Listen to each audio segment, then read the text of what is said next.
Hey, welcome to a white lithium Eurotrash short back here at the other garage.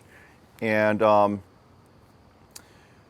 just came out this morning, slept really well, had a sleep score. I've been sleeping consistently kind of with a Garmin sleep score in the high 80s, which is extremely good. As I said, I haven't been drinking copious amounts of alcohol like I've been wont to do in the past. And I'm gonna do a couple things because I realized as I was kind of cleaning up in the garage, I had a couple things sitting around. And one of them is this bad boy right here. I didn't even realize that I'd actually been a client of Red Arrow Saab parts in the past. And I've had this warm-up regulator just sitting around here. And I just texted Sean over at Red Arrow. And I was like, hey, are these things tested? And he's like, no, but I think they're probably good because they came out from another shop, another Saab shop that had them as good used parts. So we're gonna throw it on there. But before that, I just came out here to look at this car. And I was like, you know, this is really ugly right here, how I have this rust. And this car, this white car, she's an ugly duckling, but she's kind of like that take you everywhere, down to party kind of, you know, girl that, you know, you're like, hey, I'm just gonna fly to like Nova Scotia for the weekend. Do you wanna come? And she's like, yeah. That's this white Saab right here. I probably put 30,000 miles on this bad boy, and I need to give it more love. So let me first of all show you the problem that I'm solving. Car's been sitting overnight. Preemptively pop the hood. Let's go ahead and just start it. Ooh. We'll help ourselves out by turning the AC off because we know it's going to be bad there. Well, it's actually idling pretty well. Well, that's confusing. Normally it doesn't idle so well. Anyways, I don't want it to warm up. Let's see if we detect a difference. We don't want it to warm up yet. So we need to get here quickly. Got a little bit of a vibration going on there. Whew.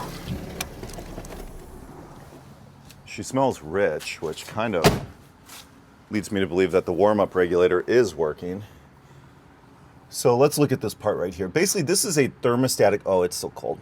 Thermostatic control for the fuel flow.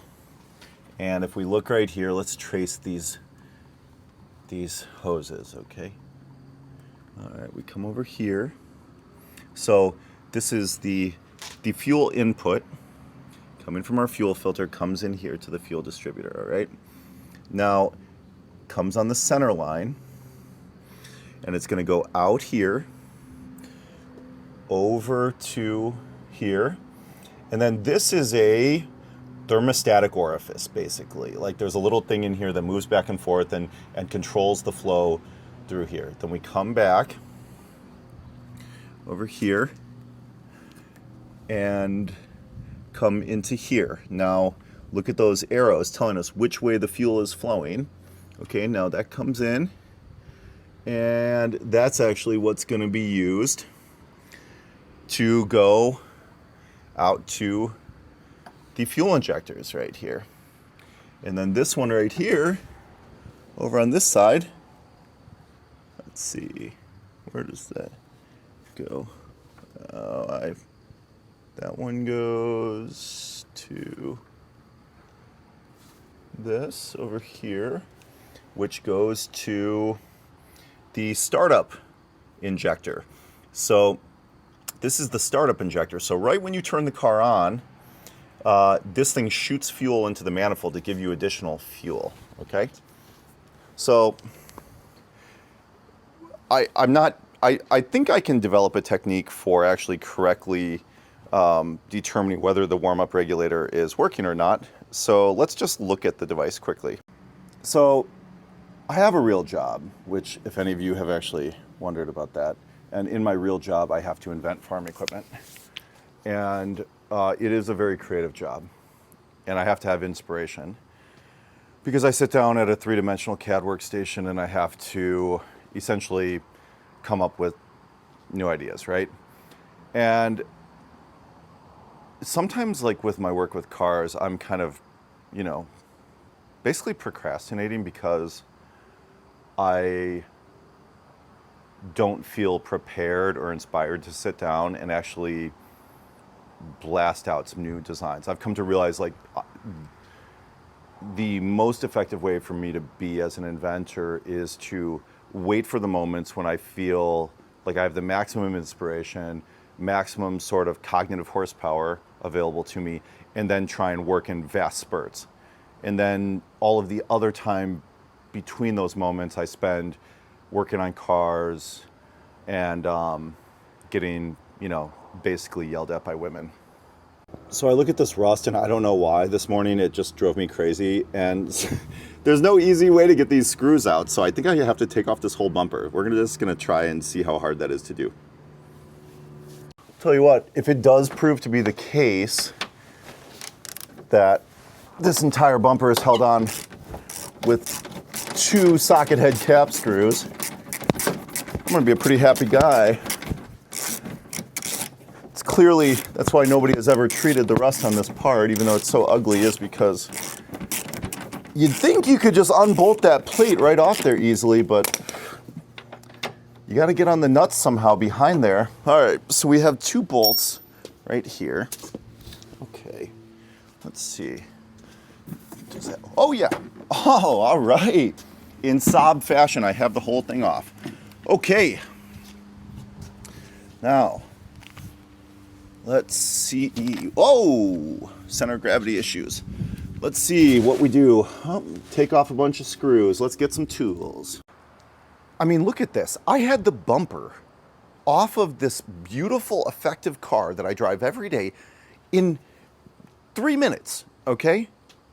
Look at these cars. Look at all these great cars. This one right here, I had the entire dash disassembled to fix the lamps in the instrument cluster. I had the whole dash, the entire front of the car apart in 10 minutes, okay? Think about that one. Let's not talk about that one so much, but who decided that we were gonna become, as human beings, an organism that makes unfixable crap? The entire purpose of intelligence is to make things repairable, to be when we came out of the trees as humans and stood for the first time, we became the tool maker, the fixer. We fix things, and we've broken that in modernity. I mean, take the bumper off of a 2018 Porsche Panamera. See how long that takes you to do. Oh my God. Let's do.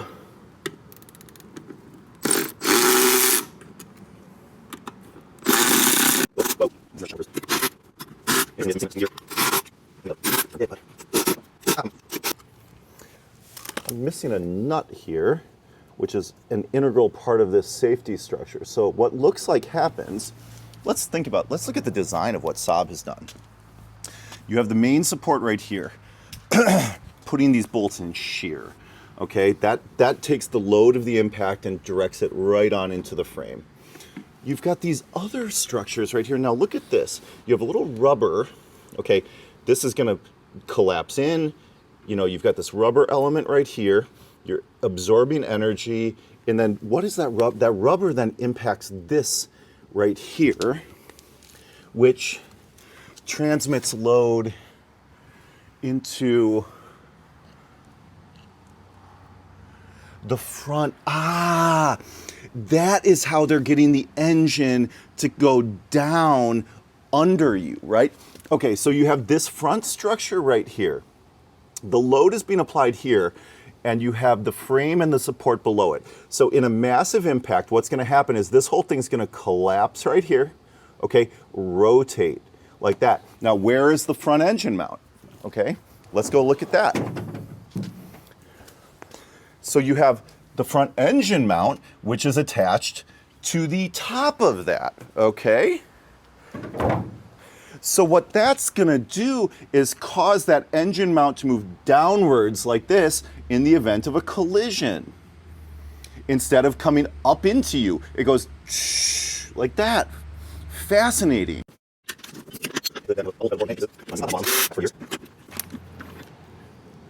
My more astute viewers will be asking the question, Joe, I thought we were talking about the warm-up regulator. This is just an aside, okay? Oh my God, am I seriously gonna have to take apart this entire bumper in order to get at this thing? Holy smokes. Holy smokes.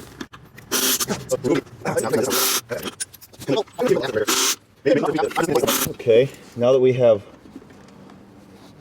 all 1,000 of those screws out,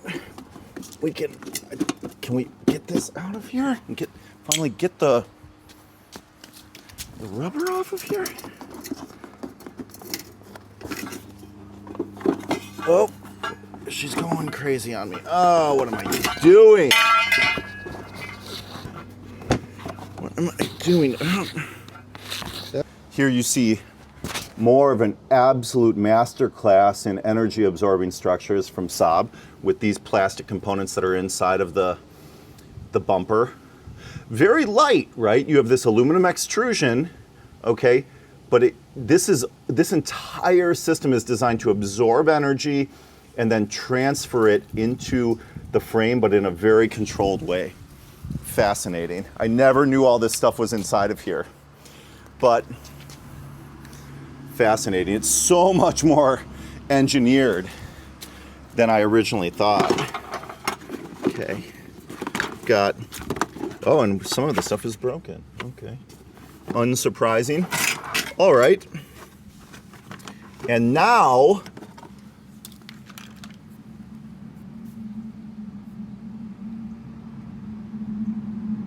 fascinating. Okay, look at this label that's in here. Collins Collision Products. Date. This bumper was like replaced at some point. In 1998, this was replaced in some way.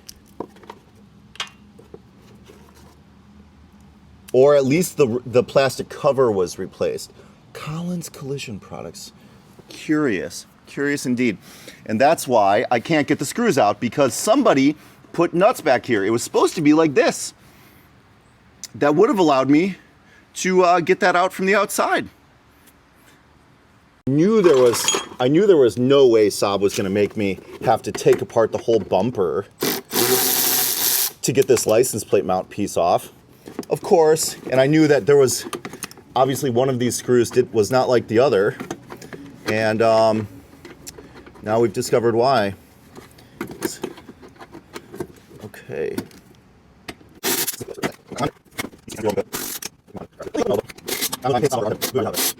All right, here's what we're gonna do. We're gonna take some of this rust cutter, which is a phosphoric acid product.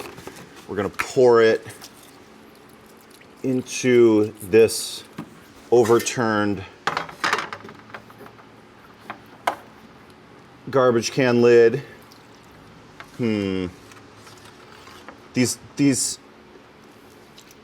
These rust in removing products are starting to feature more and more on this channel. And the green car in Milwaukee is about to get a double dose. All right. You know what? Let's tip it slightly. Let's give it a little tip it, because we know that the dominant, and this stuff gets a little tingly if you touch it. If you let it touch you in places you don't want to talk about, it gets a little tingly. That's for sure. All right, good. All right, we're gonna let that soak for a few hours. And while we do that, let's come over and let's do, boy, things have really escalated quickly over here. Let's get this warm-up regulator on. What am I gonna need to do that? Couple sockets and You know, this definitely fits into the parts cannon type of theory of automotive repair, because I'm replacing a component that I don't know is bad with one that I don't know is good, and I'm just going to observe the difference. But I'm so gosh darn curious that I just gotta do it, you know? I got these thin wrenches, otherwise known as a bicycle wrench in Japan. These are the Dean brand. Really nice quality little thin wrench at vastly less than tool truck prices. There we go. And you're gonna use a thin wrench in exactly a situation like this, when you need something thin. But I was saying, you know, this is just like experimental auto repair, because again, we're just going to observe the difference. Now, in all likelihood, we may not observe any difference in the behavior of the car. It is still cold, okay? I did not run it long enough to actually warm it up. The one thing I know for sure is that the car idles really well when it's warm and not so well when it's cold. And there's lots of reasons why that could be the case, right? The most dominant reason that could be the case is the fact that you're driving a Saab 900 with nearly 190,000 miles on it, and it simply has low compression. And for that reason, as it warms up, it needs to expand, and as all the little pieces expand, the fits get tighter, and all of a sudden the compression is higher. That is probably what's happening here, but nonetheless, I've had this component sitting around for some time, and I feel like putting it on this morning because I'm going to go to the office in a little bit and work really hard, and I need to soothe myself also. This is like doing this is like a comfort blanket for me, okay? What is going on here?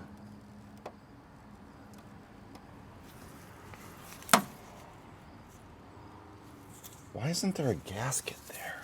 Should there be a gasket there? Water obviously doesn't flow in here.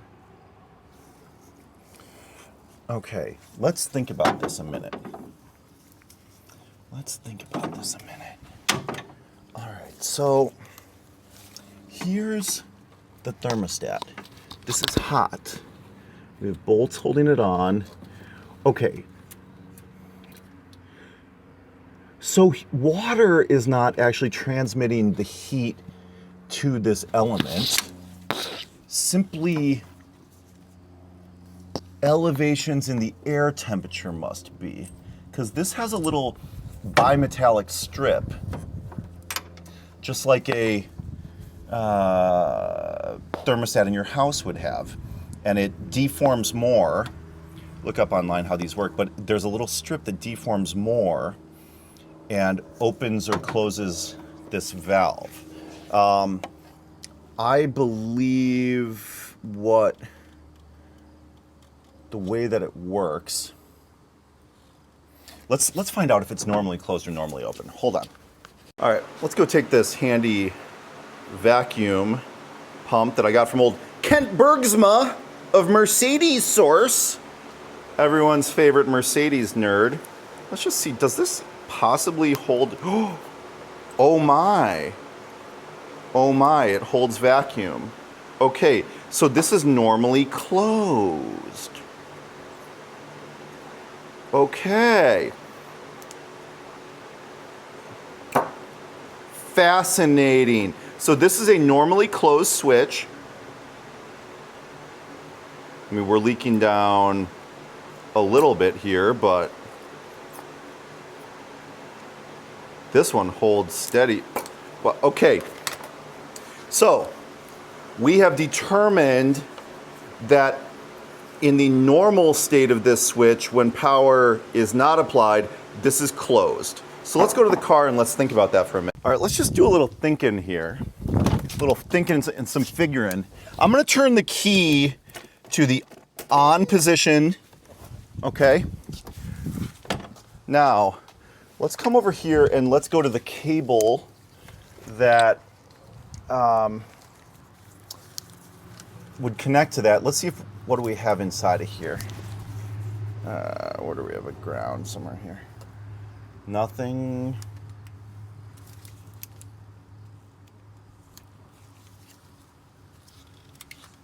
Nothing. So we have no voltage here. Interesting.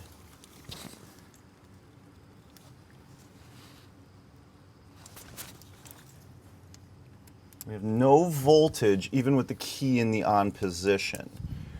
Honestly, that kind of surprises me because you would expect with it cold. Somebody chime in that knows more than me. I would expect with it cold that something would be then energizing this in order to open that valve.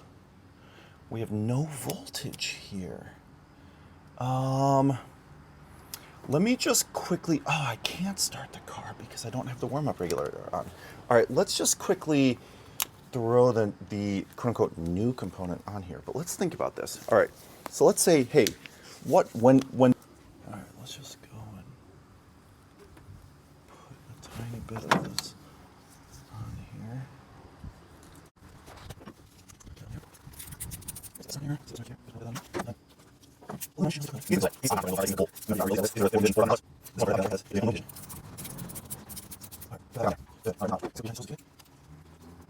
Once, but this fuel pressure, obviously, since I added this fuel gauge, I now know that I have 80 psi when it's running, 75 psi, and about 40 when it's off. The check valve on the pump holds 40 psi when it's off. Now, it does only hold it for not as long as I would think. About a half hour, it holds that 40 psi in the system. After that, you've lost your charge, and that may also have something to do with the situation that we're dealing with right now. Because you're cold in the morning, you've let the car sit. It's lost its fuel pressure because the check valve, which is mounted on the top of the fuel pump, has allowed all of the fuel to leak back into the tank. Okay, so now, first of all, just plug that in. We're gonna do a little experimenting here. Go ahead and turn the car on, and we'll do some measurements. Let's see here. We will do some measurements because I want to see if when the car is running, if there by chance is any voltage on that connector. All right, I am not going to press my foot on the gas at all. Here we go.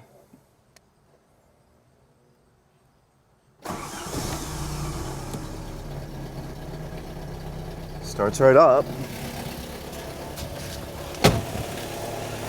Now you see my fuel pressure back up to that 75 psi. I dare say this does run quite smoothly.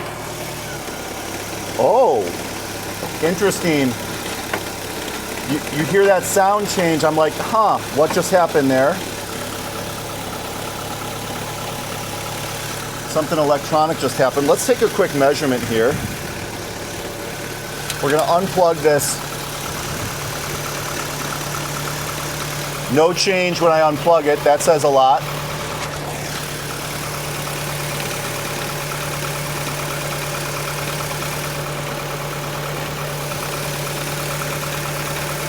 Okay, we have about, here, look at this right here. Is this a variable resistor? Because look at this. I've got 0.7 volts.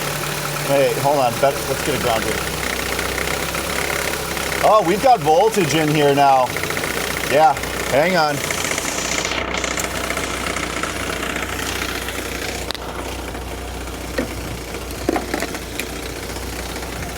So with the car running, it's getting some voltage in there.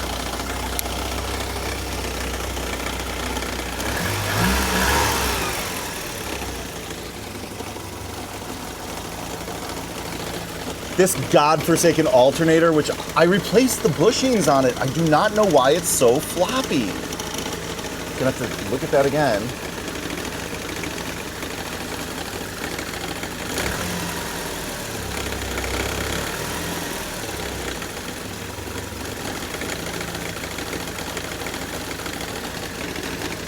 What you're hearing is this. You're hearing the alternator knocking against. You're hearing it right here. Okay, let me show you something. If I push down really hard on the alternator bracket, I can make that knocking sound stop. But I don't know. I don't know why it vibrates so much. I'm gonna have to tighten that up. I'll have to look at that eventually. While I'm letting the car get really warm, I want to measure that voltage when it's really warm. Let's come over and see. Has this done anything yet? Whoa, it's already stripping that rust off right there. Nice. Nice. We're not going to need very much more time on that. Great. Ground, hold on. This now has 12 volts. This has battery voltage going to it. Ah.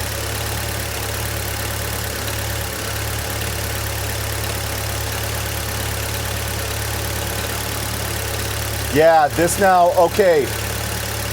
has 13 volts going to it. This component always has voltage going to it. All right. Okay. Fascinating.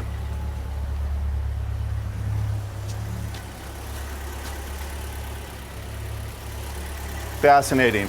Okay, so I don't know if I wasn't catching a good ground on my measurements before, but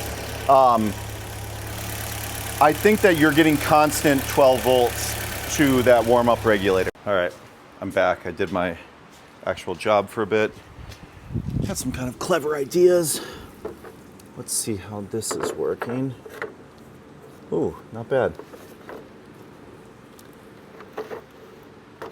Looks like it's taken all the rust off. Okay, let's get this cleaned off and painted.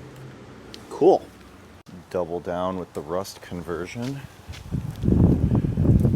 Oh.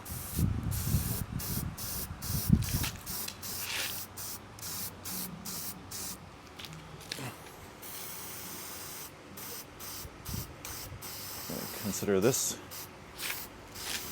It's not a perfect improvement, but it will be an improvement nonetheless. Okay. That little 10 seconds of rust painting was what got this entire situation started. Okay, let's go ahead and reassemble this bumper quick. Damn it, I can't reassemble it right now because the absolute first thing I need to reassemble is the very thing with the paint drying on it.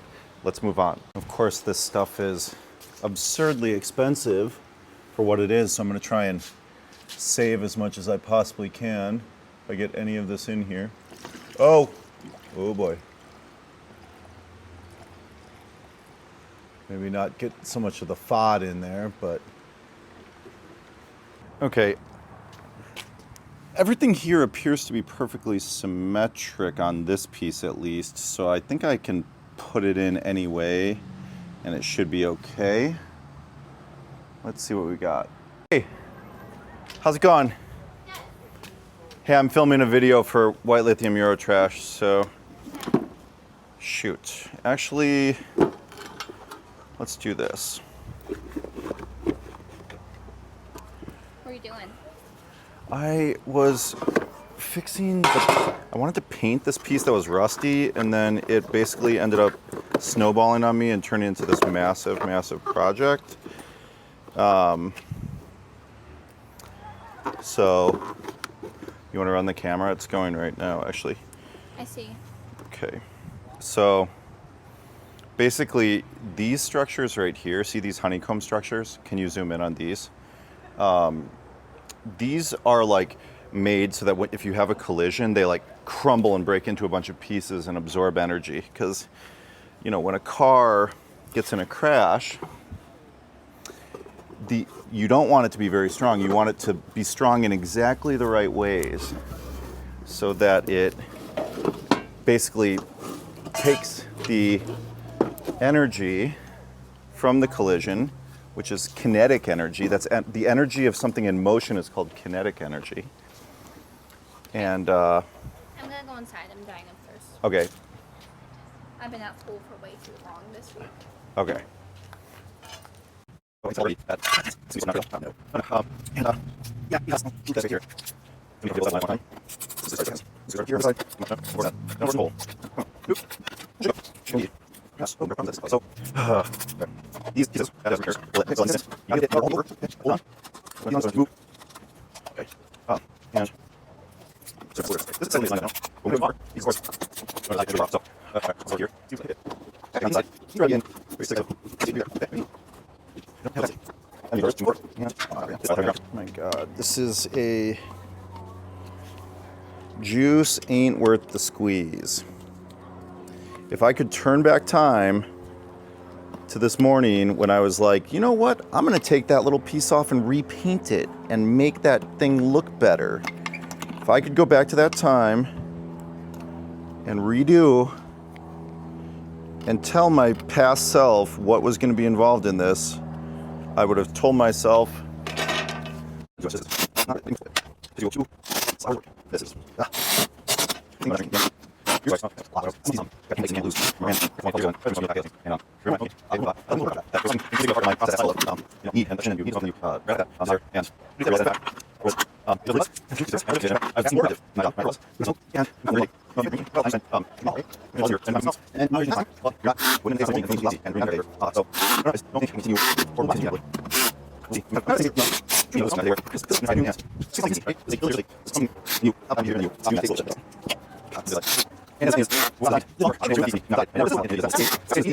know that feeling when you have the exact screw you need in your collection and you have like one of them and you think to yourself, why do I have this screw?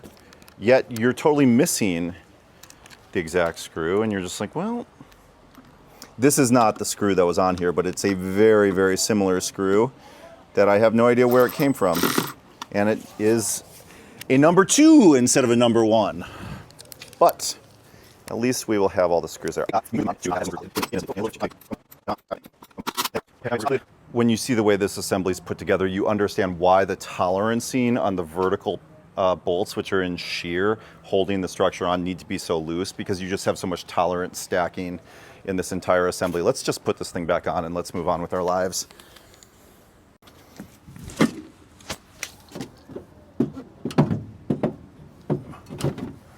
right, there we go. Put a nice, this is a fastener that I want to have a nice glob of never sees on. Come on. There we go. That's all she takes. That's all she takes. And I got never sees on the camera. And there you have it. A face that only a mother could love. Oh my word, he's showing his license plate. They're gonna dox him and put him out there on the internet. I mean, whatever. I have a public personality. But yeah, you know, the juice wasn't worth the squeeze, but it tastes good. And it's a little bit better. I think it makes a difference. All right, and with that, I will bring an end to another episode of White Lithium Euro Trash. Peace out, happy wrenching, boys.